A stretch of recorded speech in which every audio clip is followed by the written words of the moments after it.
नमस्कार दोस्तों, मेरे चैनल पर आपका स्वागत है। कई लोगों ने कमेंट किया कि उनको लीज डीड या कहे कि जो यूआईटी पट्टा देती है या जीडीए जो पट्टा देता है, इस तरह की जो संस्थाएं पट्टा देती है, उनके बारे में जानकारी चाहिए। तो आज प्रस्तुत है आपकी डिमांड पर यूआईटी या जेडीए जैसी संस्थाओं से दिए गए पट्टे के बारे में आज हम जानेंगे कि इनको ई पंजीयन पोर्टल पर किस तरह से फीड किया जाए। तो सबसे पहले वही आप लॉगिन हो जाइए, अपने मोबाइल नंबर वगैरह डालकर ओटीपी लेकर आप लॉगिन होंगे। तो लॉगिन होने के बाद आप कुछ इस तरह का इंटरफेस मिलता है, जैसा हमेशा मिलता है वही है। तो यहाँ पर हम ग्रामीण या शहरी जैसी भी है वो ले लेते हैं।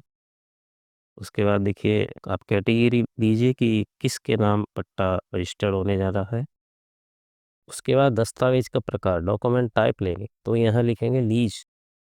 तो लीज में देखिए, अगर नगर परिषद के द्वारा फ्री होल्ड पट्टा दिया गया है या यूआईटी के द्वारा फ्री होल्ड पट्टा दिया गया है तो हम ये लेंगे। और lease deed through public auction by government ULB state enterprises, अगर यूआईटी ने किसी कॉलोनी में, यूआईटी की किसी कॉलोनी में या जेडीए की किसी कॉलोनी में या इसी तरह की किसी संस्था की कॉलोनी में उन्होंने अलॉटमेंट दिया है तो हम ये लेंगे। तो देखिए इसको लेते हैं हम। इसमें यूआईटी, जेडीए वगैरह उस तरह की सभी संस्थाएं आ जाती हैं और उसके बाद यहाँ पर सब टाइप में आएंगे। तो ये देखिए, तो आपको ये लेना है क्योंकि 99 ईयर्स की लीज डीड होती है। तो lease deed through public auction by government ULB state enterprises, lease period exceeding 30 year और परपेचुअल, तो ये वाला लेंगे। अब इसमें देखो सेम वाला नीचे जैसा है जो आपको दिखाई दे रहा है, लेकिन यहाँ देखिए ये रिवैलिडेटेड है, तो हमें ऑप्शन यही लेना है। उसके बाद कैटेगरी, कैटेगरी के बाद एसआरओ, एसआरओ के बाद तहसील और यहाँ पर प्लाट। उसके बाद आप किस जगह पर प्लाट स्थित है वो ले लिया,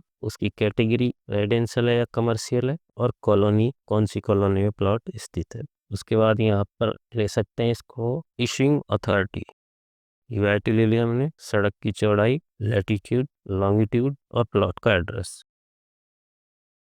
प्लॉट कॉर्नर है या नहीं है वो लेंगे। प्लॉट का एरिया भरेंगे स्क्वायर मीटर में, और नीचे आप सेवा प्रदाता का नाम, आप यहाँ अपना नाम भरिए और नीचे अपना मोबाइल नंबर भरिए और इसको सेव कर देंगे। तो सेव करने के बाद देखिए आपको मॉर्गेज डिटेल पर जाकर क्लिक करना है और इन सबको चेक करके सेव कर देना है। उसके बाद हम नेक्स्ट पर जाएंगे। नेक्स्ट पर जाने के बाद डेट भरेंगे कि किस डेट को लीज डीड होने वाली है, और इसकी वैल्यू, जो वैल्यू यूआईटी ने, जेडीए ने या इस तरह की किसी संस्था ने पट्टे पर लिखकर दी है वो वैल्यू हमें यहाँ भरनी है। प्लस उसमें 2 साल की लीज को जोड़ना होता है। तो यहाँ हम भर देते हैं, मान लो 51,000 रुपये भर दिया और कैलकुलेट स्टाम्प ड्यूटी पर क्लिक करेंगे। इसको सेव कर दीजिए। तो इसके बाद आपके सामने ये काम पूरा हो चुका है कि कितनी स्टाम्प ड्यूटी लगेगी, और आगे सिर्फ आपको नाम भरना होता है और स्टाम्प ड्यूटी पेमेंट कैसे की है वो सारी डिटेल भरनी होती है। इसमें नाम भरने में सिर्फ एक चेंजेज है, उस पर हम चलते हैं। देखिए, तो जब हम प्रोसीड फॉर पार्टी डिटेल पर जाते हैं तो जैसे अगला पेज खुलता है तो देखिए यहाँ पर हम अब तक एग्जीक्यूटेंट और क्लेमेंट वगैरह का नाम भरते आए हैं। अब ये कि सरकारी निकाय है, सरकार ने जब दिया है पट्टा तो हम देखिए यहाँ पर क्लिक करेंगे, क्या सरकारी निकाय है, इस पर चेक करेंगे।